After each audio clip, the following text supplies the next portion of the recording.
Ya, ya, di Papua sudah terang benderang, saudara, coba lihat itu. Di Papua sudah, mana ini?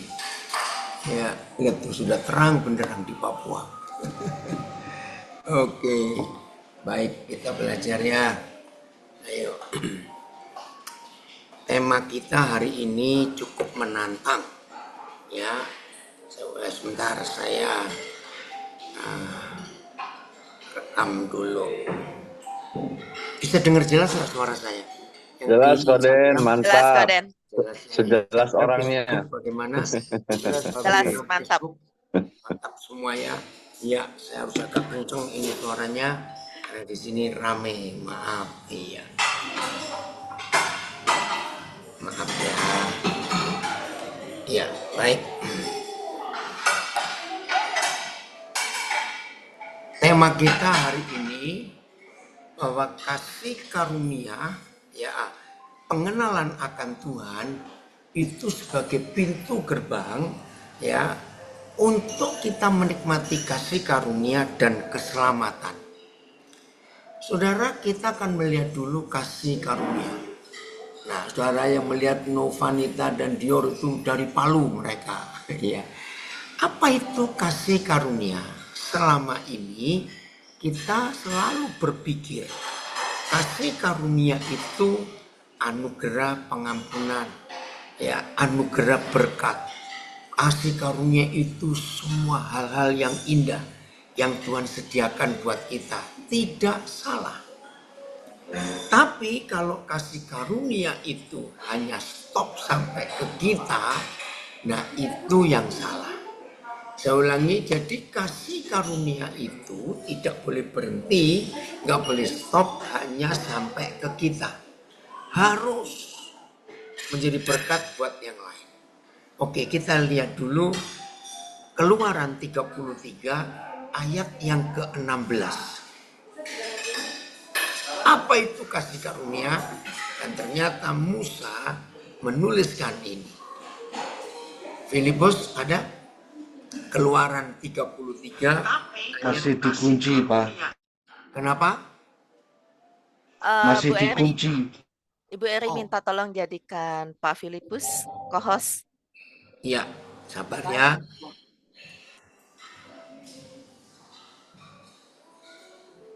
Ada ini beberapa saudara kita dari Aceh ikut gabung juga.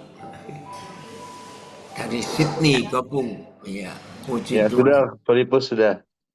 Ya, oke ya. Nah, inilah salah satu ayat yang begitu jelas memberikan kita pengertian definisi kasih karunia.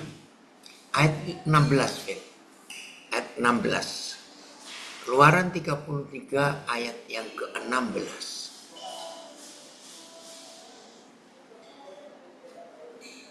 Dari manakah gerangan akan diketahui? Perhatikan ya. Dari mana gerangan akan diketahui bahwa aku telah mendapat kasih karunia di hadapanmu? Nah, ini jelas sekali. Apa itu kasih karunia? Jadi suatu hari Musa berkata kepada Bapa di surga tentang hidup yang Tuhan anugerahkan kepada dia. Dari mana mendapatkan kasih karunia itu? Saudara perhatikan, yakni aku dengan umatmu ini. Nanti kita akan kembali kepada kalimat ini. Tapi ini penjelasannya, definisi. Apa itu kasih karunia? Bukankah karena engkau berjalan bersama-sama dengan kami? Inilah definisi apa itu kasih karunia. Satu, karena Tuhan berjalan bersama-sama dengan kita. Pernah nggak saudara kepikir apa bedanya kita berjalan bersama Tuhan, ya, dengan Tuhan berjalan bersama kita? Ayo kita mikir sejenak. Apa bedanya Tuhan berjalan bersama kita dan kita berjalan bersama Tuhan? Ternyata ada bedanya. Ya, Dengan kalimat ini, coba renungkan. Saya ulangi lagi. Definisi kasih karunia itu karena engkau berjalan bersama-sama dengan kami. Apa bedanya kalau ada kalimat kita berjalan bersama Tuhan? Ya, kami berjalan bersama Tuhan itu ternyata beda dengan Tuhan yang berjalan bersama-sama dengan kami. Itu beda sekali. Ya, ada yang usaha komen ya. Gini, untuk mengerti konsep ini. Dari dua kalimat ini saya beri pertanyaan. Siapa yang ngajak siapa? Dan siapa diajak siapa? Maaf ini ya, saya nggak ingin bocor ruwet. Aduh, pagi-pagi masih gelap di WIB, belum sarapan, diajak mikir yang sulit-sulit. Enggak sulit. Saya ulangi. Kasih karunia diberikan kepada kita, penjahat-penjahat ini atau mantan-mantan bajingan ini, adalah Tuhan berjalan bersama-sama dengan kita. Ternyata beda kalau kita yang berjalan bersama-sama Tuhan. Nah, bedanya terletak pada kalimat pertanyaan ini. Siapa yang ngajak siapa? Dan siapa yang diajak siapa? Antara Tuhan berjalan bersama-sama dengan kita dan kita yang berjalan bersama-sama dengan Tuhan. Tunggu. Ya, ada yang komen sudah. Tuhan yang menghendaki kita berjalan, Tuhan yang menghendaki berjalan dengan kita. Oke, saya baca semua ya. Tuhan menghendaki semua anaknya berjalan bersamanya. Tapi kita harus mengajak Tuhan duluan. Nah, ini salah. Sombong kali kita ngajak Tuhan. Maaf ya, jangan tersinggung. Kalau saudara berkata kita ngajak Tuhan, itu logikanya anak kecil ngajak papanya. Bisa, memang bisa. Tapi konteksnya nggak begitu. Ada lagi. Kalau kita berjalan dengan Tuhan, kita yang minta Tuhan berjalan dengan kita. Nah, ini loh. Jadi kalau Tuhan berjalan dengan kita, Dia yang ngajak kita. Ya, terus. Tapi kalau Tuhan berjalan dengan kita, Tuhan mengajak kita jalan bersamanya. Ya, terima kasih ya Bu Anai. Saudara, jadi penting sekali bahwa harus Tuhan yang mengajak kita berjalan bersama Dia. Ini kasih karunia. Kalau kita yang ngajak Tuhan berjalan bersama kita, maaf ini, ada bahasa Jawa, nyangking. Maaf ini, saya gini, nyangking itu begini. Kita sedang lewat atau jalan, tiba-tiba ngelihat ada keranjang kah, ada tas, ada apa, terus kita ambil. Nah, itu nyangking. Arti nyangking bahasa Jawa itu tidak sengaja, tidak serius, tidak punya rencana. Karena ngelihat sesuatu langsung dibawa. Nah, yang Tuhan ingin, Dia yang ngajak kita berjalan ke Dia. Saudara, maaf kalau masih ada yang bingung, nggak apa-apa, dengarkan dulu. Berapa banyak yang mengaku anak Tuhan, yang mengaku murid Yesus itu kecewa dengan Tuhan. Lalu kalau orang kecewa dengan Tuhan itu pasti ada kalimat ini. Loh, katanya kalau aku rajin memberi perpuluhan, aku dapat berkat besar. Katanya kalau aku rajin doa pagi, wah, ada pintu-pintu surga terbuka. Katanya kalau aku begini, aku begitu. Nah, itu menandakan orang itu, murid Yesus itu yang mengajak Tuhan berjalan bersama Dia. Jadi kalau kita berjalan bersama Dia, ngajak Tuhan, berarti kita menentukan tujuan kita. Lalu Tuhan ikut. Maka itu tadi saya memberi pertanyaan dengan dua kalimat ini. Tuhan berjalan bersama kita atau kita berjalan bersama Tuhan? Bedanya pada pertanyaan ini. Siapa yang ngajak siapa dan siapa yang diajak siapa? Ini menentukan. Saudara lihat, dengan tegas Tuhan Yesus berkata, "Akulah gembalamu dan kamu domba-dombaku."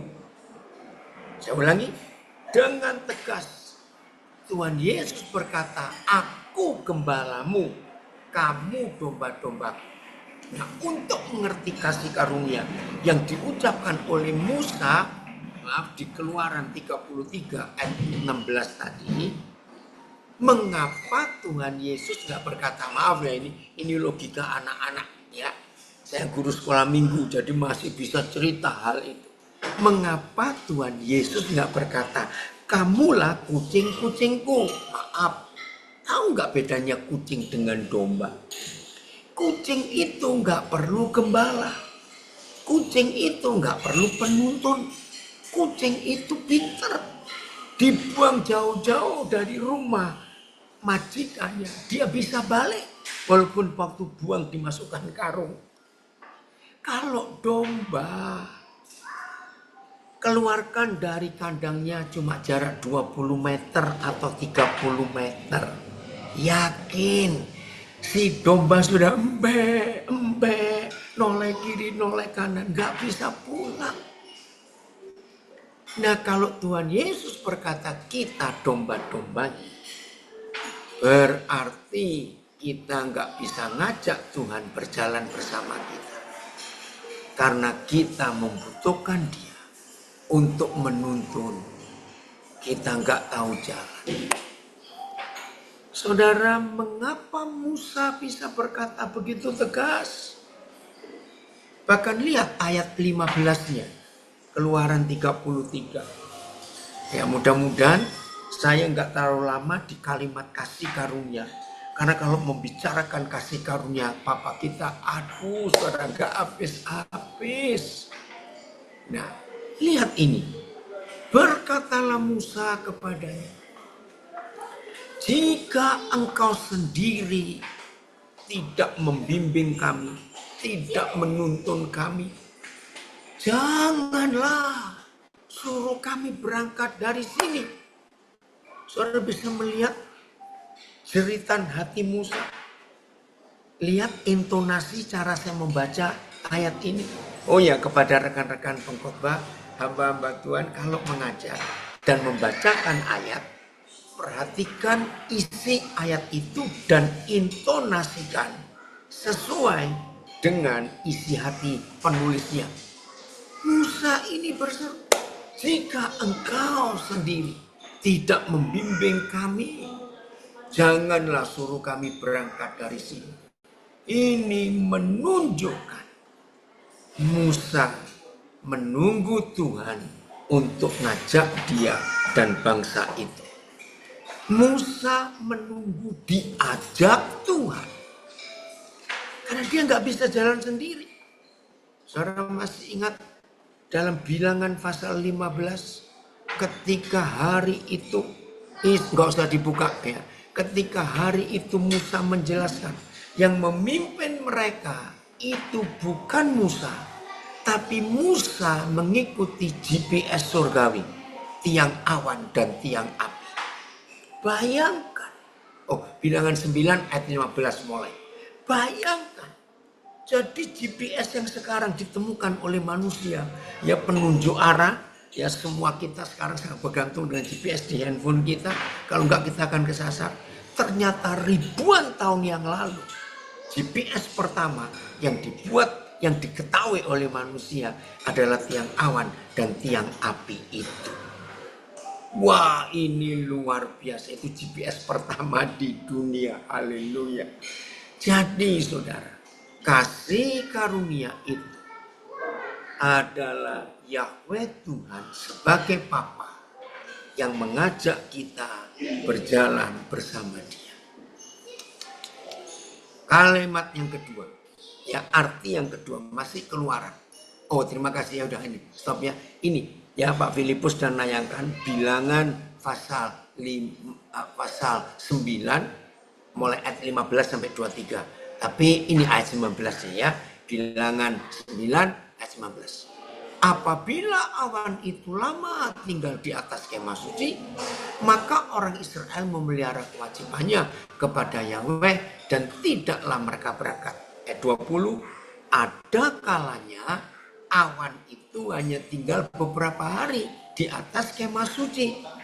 Maka atas titah Yahweh mereka berkemah dan atas titah Yahweh juga mereka berangkat. Ayat 21, nah ini Tuhan ngajak gurau. Ya, Tuhan itu suka gurau loh saudara. Ya, ada kalanya awan itu tinggal dari petang sampai pagi. Ketika awan itu naik pada waktu pagi, mereka pun berangkatlah. Baik pada waktu siang, baik pada waktu malam. Apabila GPS, ya, Global Positioning System itu bergerak, itu bergoyang berangkat, maka mereka pun berangkat. Nah, saya mau uraikan di ayat 21. Ingat ya, yang dipimpin Musa 4 juta lebih. Dan per keluarga punya kemah atau tenda. Bahkan satu keluarga kalau anaknya banyak bisa punya 2-3 tenda sekaligus. Saya tanya kepada saudara, sesederhana-sederhananya kemah atau tenda yang dipakai mereka pada masa itu. Jawab, bongkar pasang bongkar, itu ribet atau mudah? Jelas ribet. Nah lihat ini, ada kalanya awan itu tinggal dari petang. Jadi setelah seharian mereka jalan, ya dorong gerobak, pakai keledai, orang-orang tua harus dinaikkan gerobak, anak-anak muda pikul tenda dan semuanya. Tiba-tiba sore hari awan itu stop. Aduh, senangnya luar biasa karena mereka tahu harus istirahat. Bongkar yang diikat-ikat itu dipasang lagi. Pagi-pagi awan itu gerak lagi. Ayo berangkat. Maaf ya, saya pakai istilah sehari-hari. Masih pegel-pegel nggak badan ini? Yang seharian jalan. Ini maksudnya pasti masih pegel-pegel. Pagi-pagi masih ingin tidur. Tiba-tiba GPS-nya goyang. Berangkat. Mereka berangkat. Maka itu kata kunci di Bilangan 9 ayat 15 sampai 23 adalah kata passwordnya atas titah Yahweh. Atas titah Yahweh. Atas perintahnya. Pernah nggak saudara kebayang? Apa yang terjadi kalau ada satu keluarga yang bilang gini, Tuhan capeknya belum hilang, bisa nggak besok aja aku berangkat? Nah ini, siapa yang diajak siapa, dan siapa yang ngajak siapa? Misalnya ada, memang nggak tercatat di Alkitab, pasti nggak ada. Misalnya ada keluarga yang malas ikuti kasih karunia Tuhan ini. Lalu mereka tinggal, lalu mereka berinisiatif, nggak apa-apa. Besok kita nyusul, kita istirahat dulu hari ini karena pegel-pegelnya belum hilang. Saudara tahu akibatnya? Kalau ada keluarga yang tidak mau nurut, diajak Tuhan berjalan. Ini kasih karunia. Satu, tidak ada tiang awan. Saudara tahu ekstrimnya suhu padang gurun, kalau tengah hari panasnya nggak karuan. Kalau malam hari dinginnya nggak terkatakan. Maka itu Tuhan memberi AC dan payung besar pada waktu siang. Dan Tuhan memberikan genset dan heater pada waktu malam. Saudara bayangkan zaman itu belum ada listrik. Mereka kalau jalan malam dan malam gelap bagaimana? Itulah hebatnya Papa kita dalam melindungi, menjaga anak-anaknya. Ini kasih karunia. Jadi kalau ada keluarga yang malas pergi, nggak ngikuti GPS surgawi, mereka akan mati kering. Dan ingat, ketika tidak ada tiang awan dan tiang api, berarti tidak ada air, nggak ada payung, nggak ada heater, nggak ada AC, tidak ada mana. Catat. Bayangkan. Sebab semua yang dari Tuhan, air untuk minum, mana untuk mereka makan, itu selalu ada di mana tiang awan dan tiang api itu berada. Catat, ini kasih karunia. Luar biasa bukan Bapak kita? Jadi jangan membalik. Tuh, kita ya yang ngajak Tuhan jalan, gak bisa. Biar Tuhan yang ngajak kita jalan. Terima kasih Bapak untuk kasih karunia yang luar biasa ini, yang Tuhan sediakan buat kita anak-anaknya. Maka itu dalam hidup kita jangan berani-berani melawan tuntunan Tuhan. Betul. Ini sungguh luar biasa. Jadi Musa kalau berdoa lewat Keluaran 33:15, karena Musa tahu, dia nggak tahu ke Kanaan itu jalannya kemana. Zaman itu belum ada peta. Maka itu Musa bergantung pada kasih karunia, yaitu Tuhan Yahweh, Bapa yang baik, yang berjalan bersama kita. Kita diajak dia. Ikuti dan taati. Ingat, kita bukan kucing, tapi domba. Ingat ini. Kembali ke ayat 16 Keluaran 33. Hal kedua, apa dampaknya kasih karunia? Saya ulangi lagi ya dari depan. Keluaran 33:16.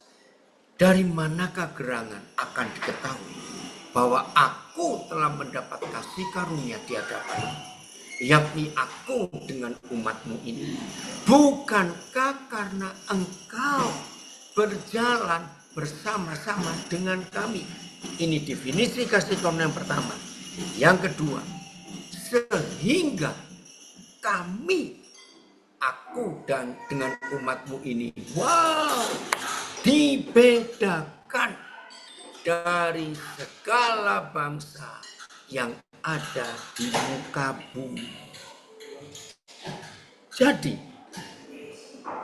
kalau saudara dan saya yakin, tahu, sadar bahwa kita mendapat kasih karunia, haleluya, haleluya. Pertanyakan pada diri sendiri, apakah cara kita berkata-kata, cara kita berpikir, cara kita melihat sesuatu, cara kita menilai mendengar sesuatu, cara kita memutuskan sesuatu, cara kita membelanjakan uang kita untuk apa?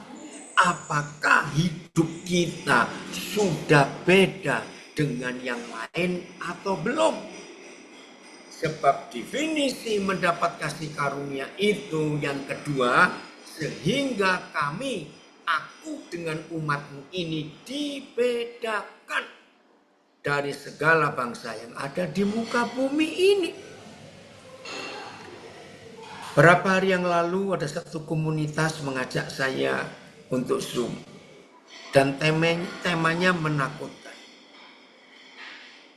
Waktu sekarang ini adalah waktu pergeseran dari kebenaran. Saya tanya kepada pemimpinnya, kenapa milih tema ini? Dan hati mereka berkata, Koden lihat hari akhir-akhir ini, tidak sedikit pendeta-pendeta, pengkhotbah-pengkhotbah supaya kelihatan bagus, kelihatan hebat. Mereka menggunakan sistem motivator speaker.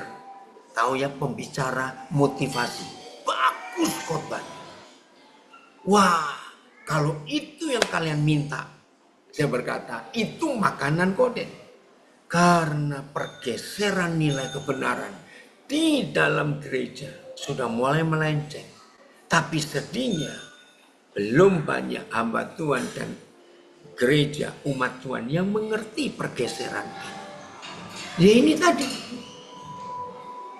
Kelihatannya sederhana, masih khotbah pakai Alkitab. Tapi yang disampaikan bukan kekudusan, bukan salib. Tapi hal-hal yang enak untuk didengar oleh telinga. Ngeri sekali. Maka itu saudara, ayo kita mulai menyadari. Apakah hidup kita sudah beda dengan yang lain? Atau jangan-jangan kita masih sama dengan mereka. Karena definisi mendapat kasih karunia itu saya temukan di Keluaran 33 ayat yang ke-16 ini. Dan itu sungguh-sungguh luar biasa. Jadi ada dua kalimat. Satu, kita mendapat kasih karunia karena Tuhan yang mengajak kita berjalan bersama Dia. Yang kedua, karena kita dibedakan. Hidup kita ini beda dengan yang kebanyakan itu. Puji Tuhan. Kalau sudah menemukan hal ini, maka hidup ini sungguh luar biasa. Terima kasih Bapak. Nah, setelah kita mendapat kasih karunia ini, ya temanya pengenalan akan Tuhan. Itu pintu gerbang kasih karunia dan keselamatan. Pengenalan. Maaf, kalau ada di antara saudara berkata maaf ini untuk kemuliaan Tuhan. Duh, selama ini kok saya nggak pernah dengar ya pengajaran tentang kasih karunia seperti yang ditulis di Keluaran 33 ayat 16. Maaf, ya karena belum kenal. Kalau kita kenal Papa kita, hidup ini pasti beda dengan yang lain-lain. Ingat. Nah, ada satu lagi.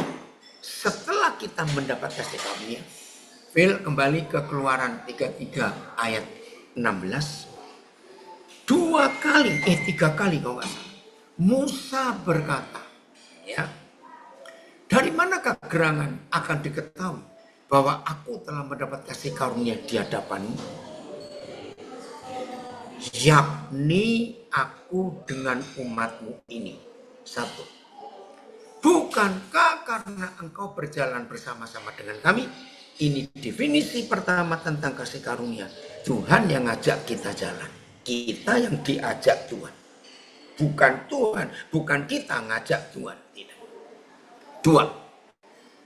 Sehingga kami, yaitu aku dengan umatmu ini.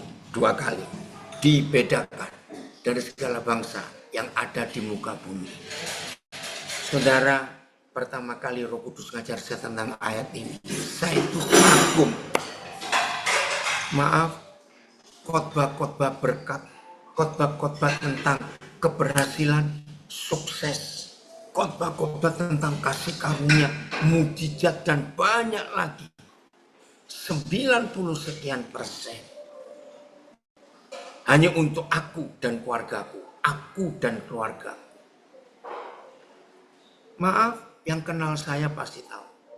Kenapa cara hidup saya cukup berbeda dengan banyak rekan-rekan sahabat Tuhan yang lain. Salah satu contoh yang beda. Saya tuh nggak pernah pelit dengan uang. Kalau toh ada orang perlu dan saya lagi punya. Dan yang punya uang memberitahu bagi, saya akan bagi. Saya nabung. Ketika saya dapat uang dan belum kepake, saya tabung. Kalau saya belum perlu, tiba-tiba ada orang perlu, ya saya bagi. Saya pikir nanti saya bisa dapat lagi, saya simpan lagi. Gara-gara ayat ini, aku dengan umatmu ini. Ayo kita jujur. Setelah kita mendapat kasih karunia yang begitu hebat, find favor in his sight. Menemukan favor, menemukan kepercayaan, menemukan sesuatu yang luar biasa di hadapannya.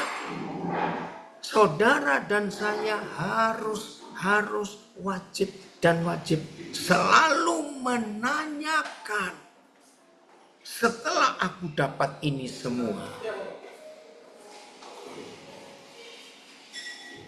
aku dan umatmu ini, maka kita harus mencari siapa yang harus kita bawa bersama-sama di hadapan Tuhan untuk bisa menikmati kasih karunia ini juga. Maka itu Musa berkata tegas 2 kali di kalimat di ayat yang sama. Aku dan umatmu ini. Aku dan umatmu ini.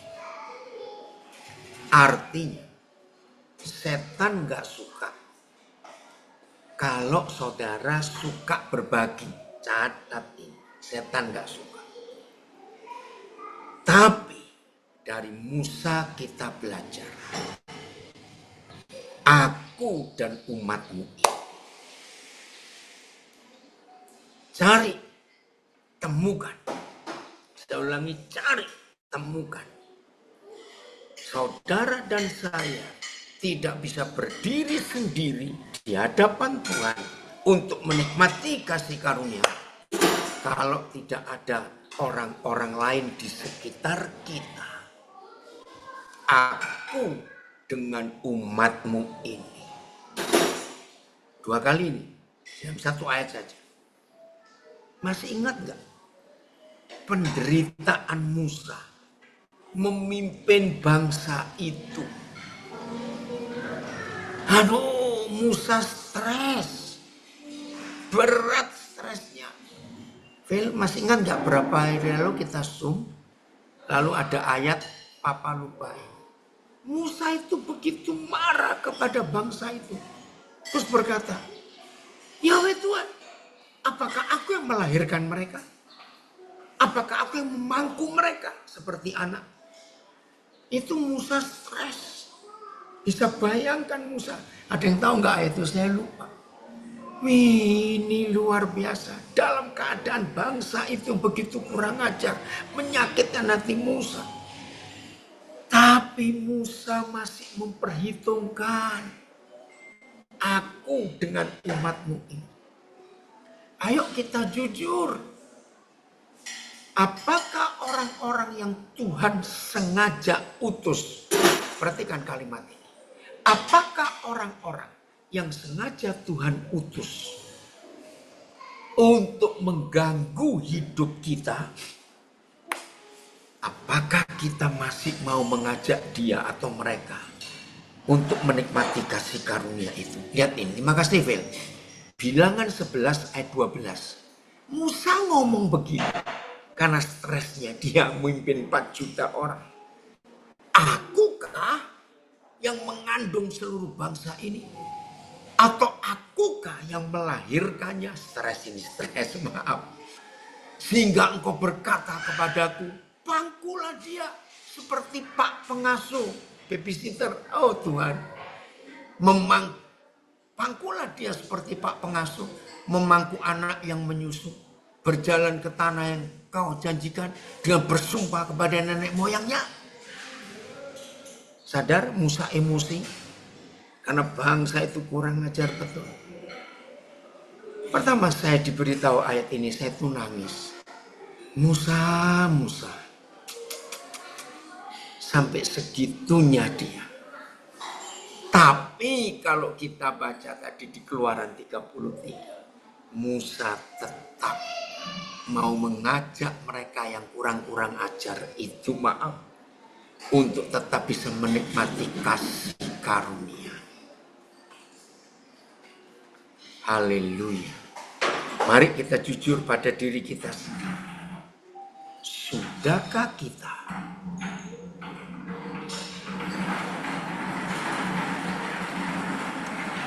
oh Tuhan, tolong kami semua. Terima kasih kalau Tuhan memberi kami kasih karunia. Terima kasih. Sebab kami sadar kami ini gak layak menerima kasih karunia itu. Tapi karena pengampunan anugerah-Mu kami menerima kasih karunia itu. Dan sekarang kami ngambil keputusan. Akan ingat yang lain. Untuk kami ajak bersama-sama. Terima kasih Bapak. Saudara, ini semua terjadi karena pengenalan kita kepada satu pribadi itu. Yahweh Tuhan. Betul, ada komen. Artinya, jika kita hanya hidup untuk diri sendiri, tidak bisa menerima kasih karunia otomatis. Karena kasih karunia yang Tuhan beri kepada kita. Coba tanya, jawab pertanyaan saya. Mampu nggak kita menghabiskan untuk diri sendiri dan keluarga kita saja? Pasti tidak. Nah, salah seorang teman saya, hamba Tuhan Pak Dinabiri, Pendeta Eliezer Edo Odo, berapa tahun yang lalu, saya nggak akan lupa, dia mengajar tentang doa Bapa kami. Saudara, saya kaget. Dan saya percaya sampai hari ini firman itu adalah kebenaran. Jelas Tuhan Yesus mengajar kita, berikanlah kepada kami makanan kami yang secukupnya untuk hari ini. Catat, secukupnya. Saya baru sadar ketika rekan saya Mbak Tony berkata, ternyata yang Papa beri itu lebih, bukan cuma cukup. Wah, saya pikir mana lebihnya?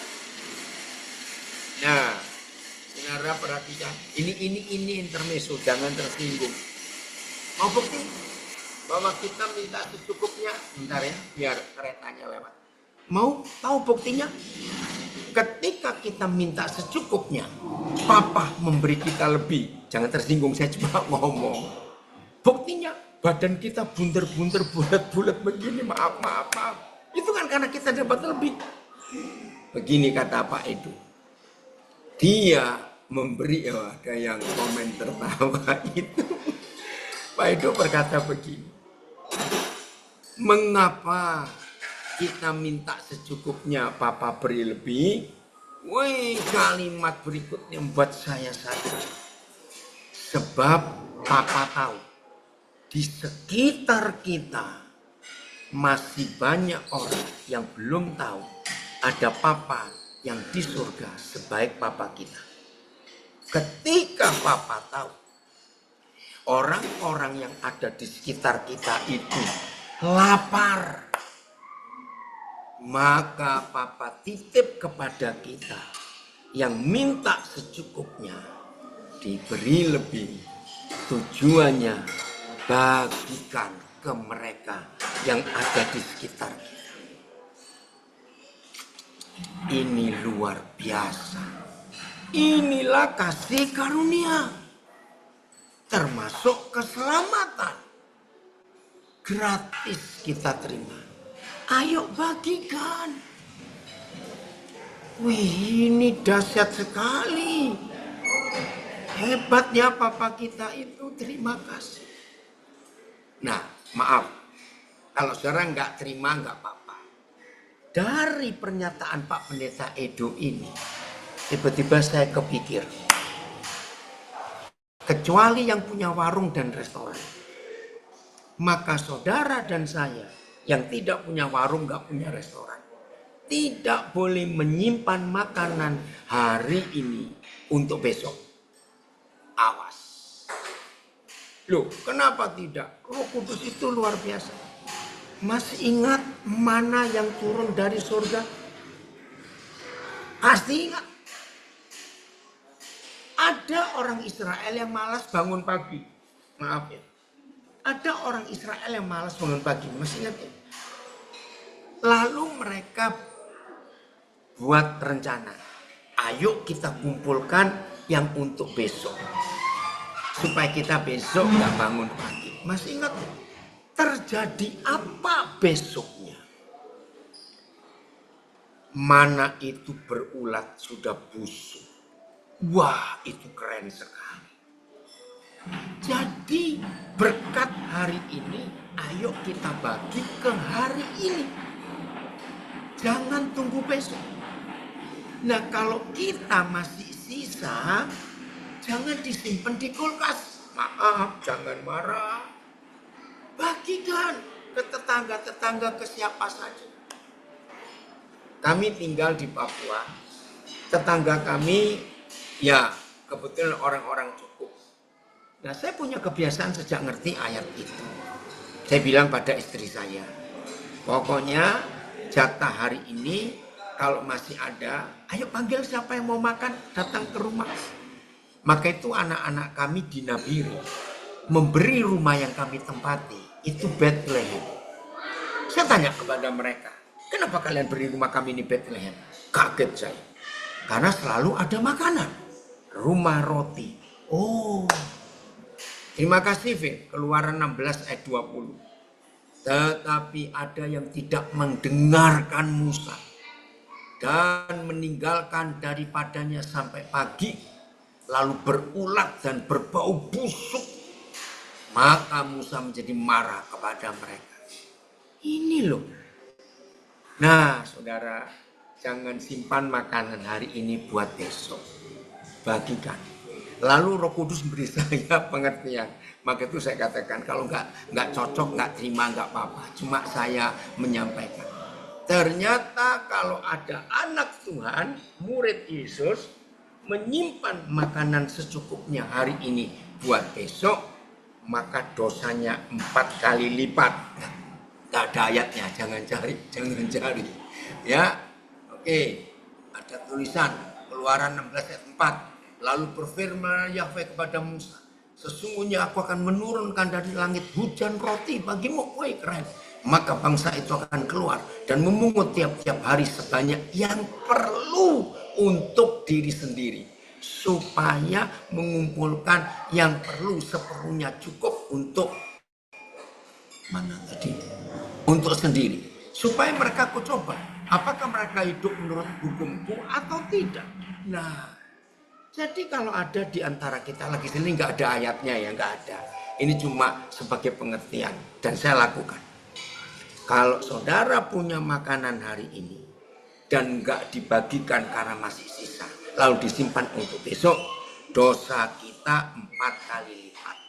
1, dosa pertama berarti hari ini, nanti malam ada orang-orang di sekitar kita yang tidur sambil lapar, perut kosong, karena kita nggak bagi.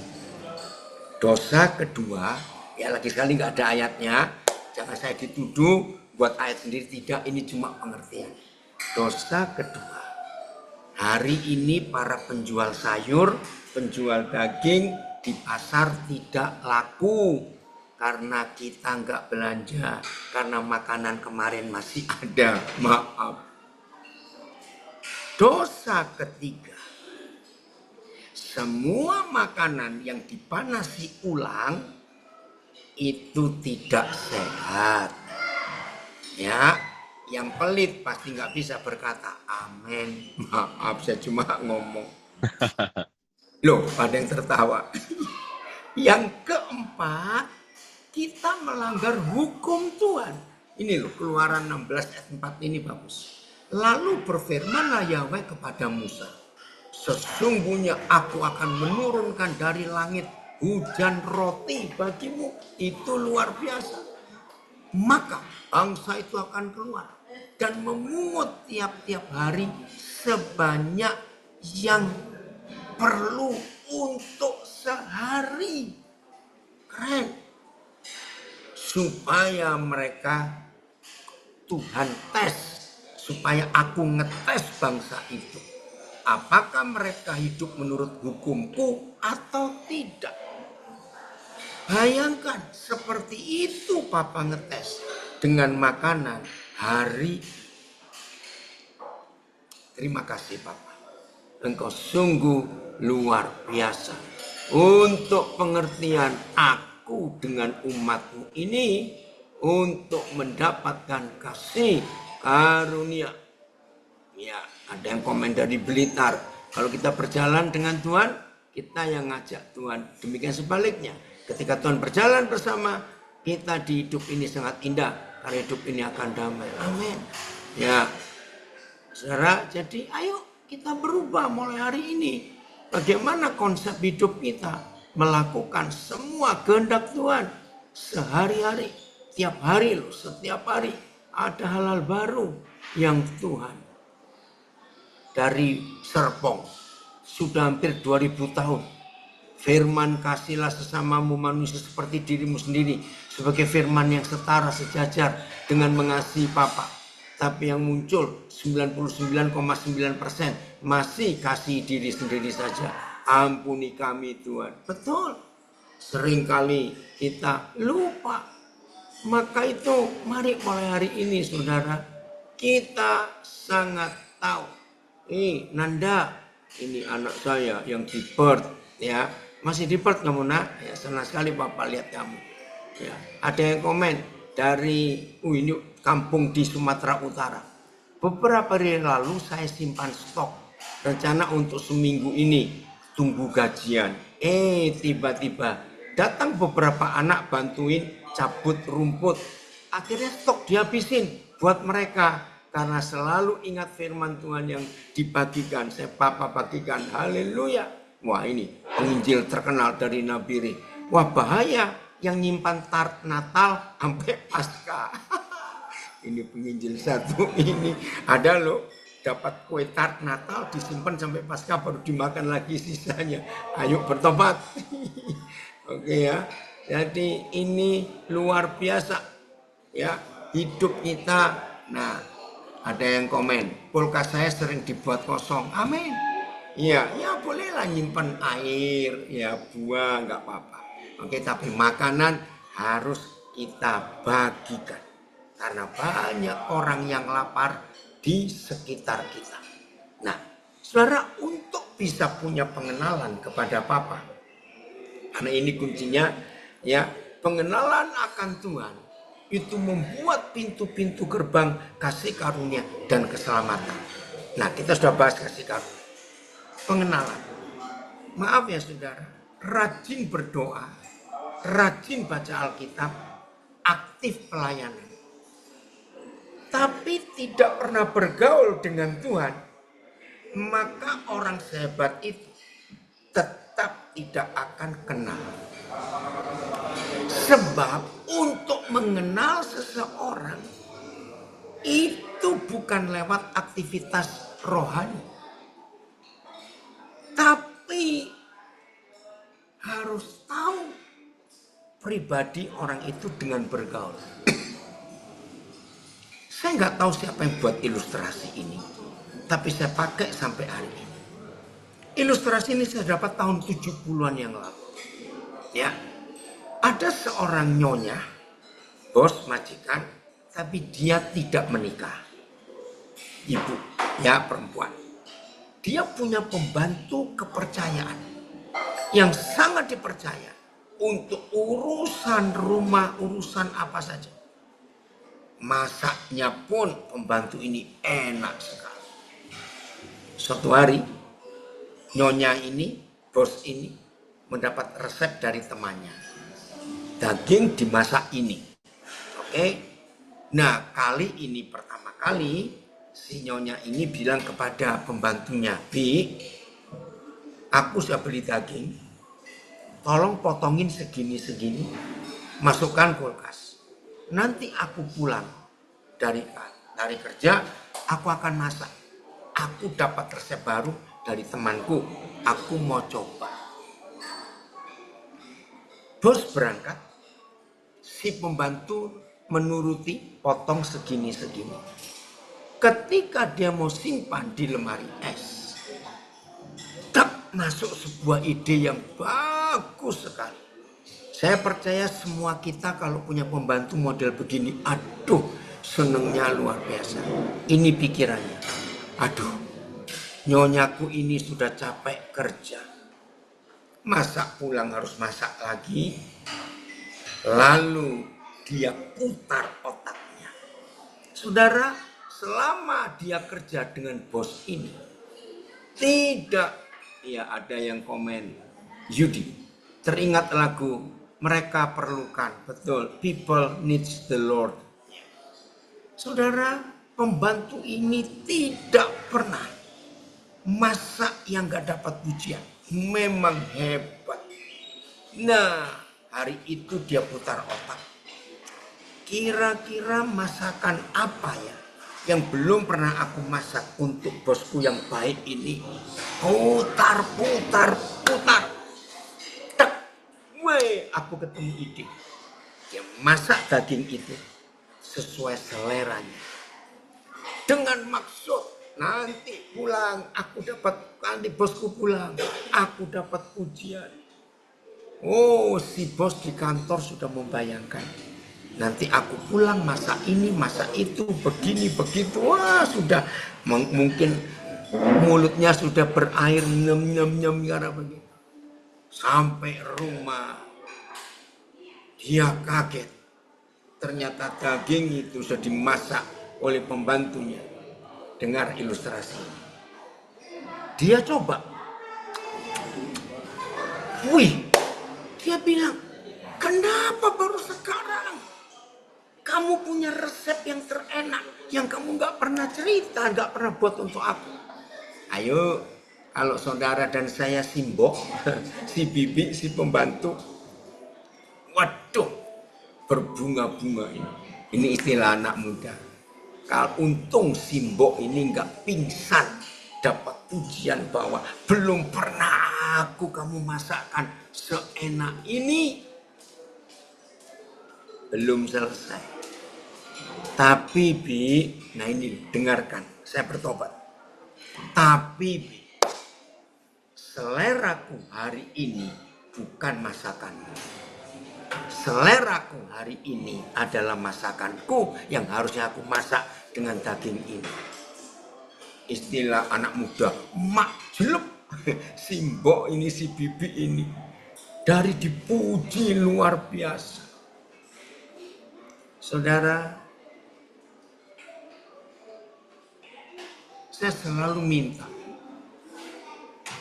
Roh Kudus, Tuhan Yesus, Bapa, mampukan saya dari hari ke hari untuk terus bisa mengenali hatimu. Sehingga aku melakukan apa yang kau suka. Saudara ngerti? Jadi si bibi ini memang hebat pelayanannya kepada si majikan. Tapi dia belum kenal. Padahal sekian tahun ikut. Kiranya ini menyadarkan kita bahwa aktif doa, aktif baca Alkitab, aktif pelayanan.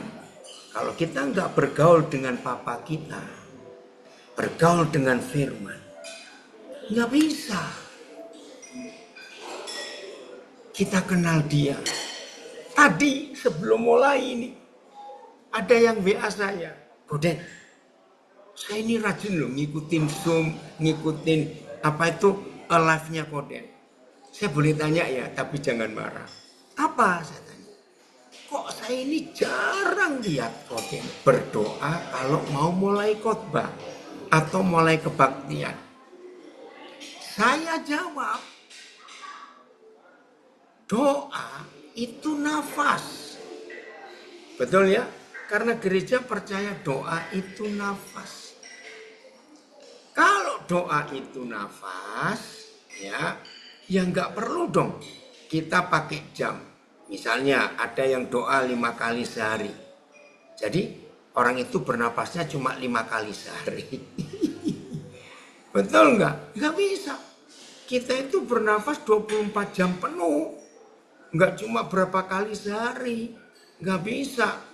Nah, kalau kita bisa bernafas 24 jam, ya saya bilang itu doa saya. Ya, itu doa saya. 24 jam penuh saya bernafas. Saya berdoa. Luar biasa ini. Oke, bentar ya. Coba saya kirim ke Filipus. Ini supaya tahu ada orang tanya seperti ini. Tunggu sebentar ya. Seru sekali ini pertanyaan orang ini, saudara kita ini. Saya jawab dan dia iya ya, betul juga ya. Bentar ya, saya cari wifi-nya dulu. Dan inilah hidup kita yang sesungguhnya. Phil, Bapak kirim ke WA-mu ya. Nanti coba ditayangkan. Ya.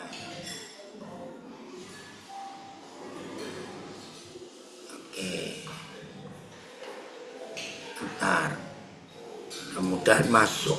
Ini seru sekali saudara pertanyaannya.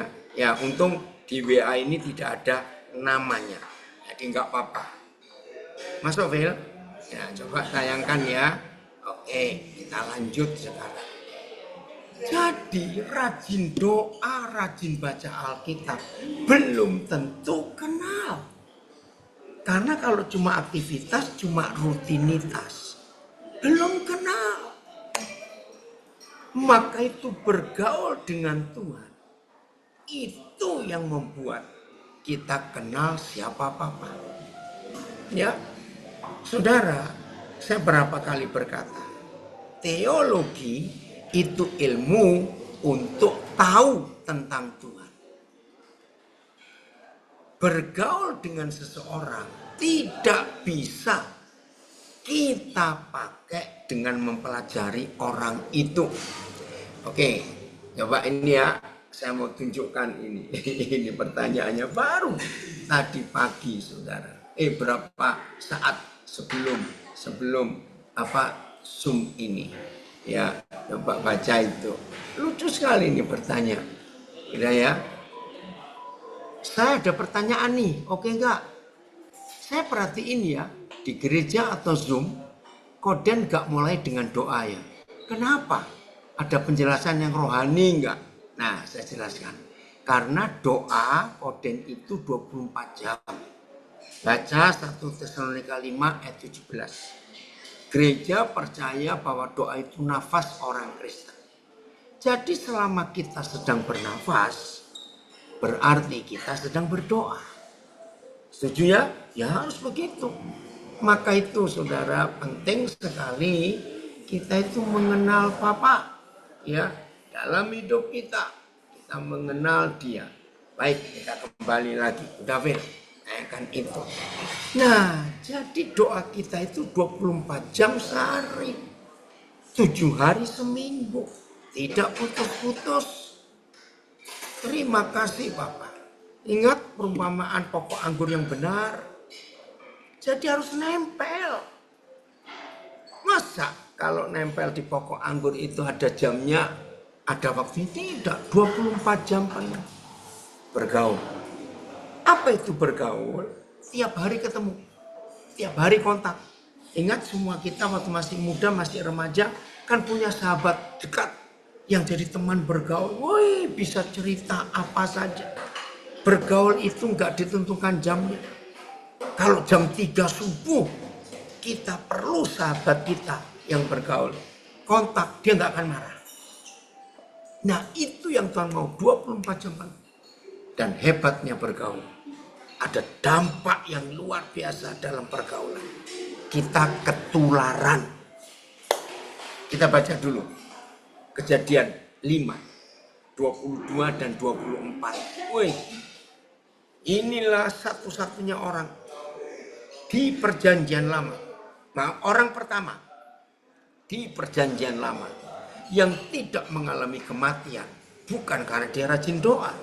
Bukan dia rajin puasa. Bukan karena dia begini begitu. Tidak, karena satu aja. Kejadian 5, 22. Dan Henokh hidup bergaul dengan Tuhan selama 300 tahun lagi. Berarti sebelum itu dia sudah bergaul. Entah berapa ratus tahun tidak dijelaskan.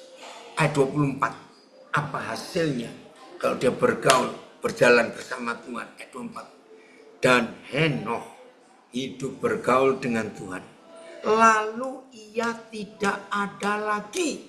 Sebab ia telah diangkat oleh Tuhan. Ya, silakan Amang Sinaga kerja cari duit. Haleluya, Tuhan berkati. Ya, oke, mau kerja. Saudara dengarkan. Bergaul dengan seseorang itu selalu dekat dan tidak ada waktu yang tertentu. 24 jam kalau mau kontak silakan.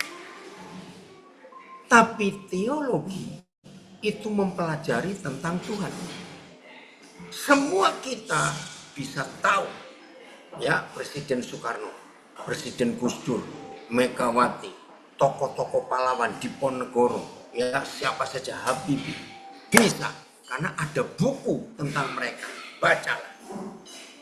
Tapi mempelajari seseorang dengan membaca bukunya, bisa nggak kita kenal dia? Jelas tidak, karena nggak pernah ketemu, cuma mempelajari. Nah, itu teologi, mempelajari tentang Tuhan. Hasilnya adalah pengetahuan, bukan pengenalan. Bergaul dengan seseorang itu hasilnya mengenal orang itu. Jadi bergaul dengan Tuhan itu tidak ke gereja, bukan di gereja, bukan rajin ibadah, rajin doa. Ya, berapa kali saya tanya kepada gereja-gereja kok saya layani, ya begini, saudara-saudara, menurut saudara doa pagi ikut, doa siang ikut, doa sore ikut, doa malam ikut, bagus enggak? Semua jawabannya bagus. Saya teriak, tidak. Loh, kenapa tidak bagus? Kalau pagi doa, siang doa, sore doa, malam doa, mau diberkati, ngawur. Orang ini nggak pernah kerja, karena hidup cuma doa, pagi doa, siang doa, sore doa, malam doa. Betul? Bukan begitu. Salah itu.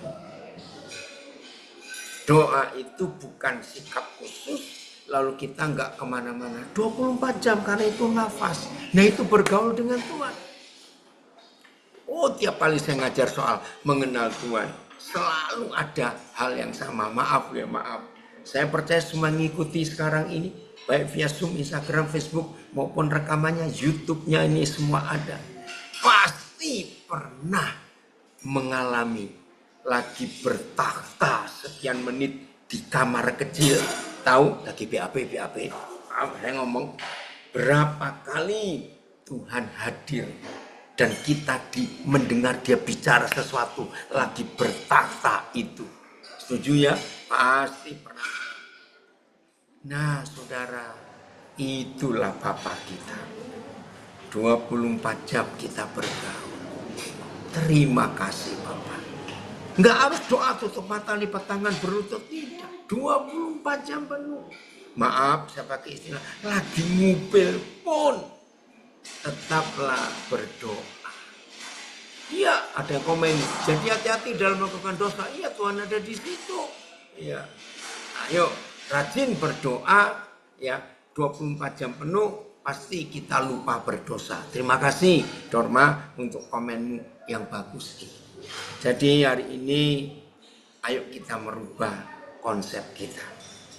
Mengenal Bapa, mengenal dan mengenal.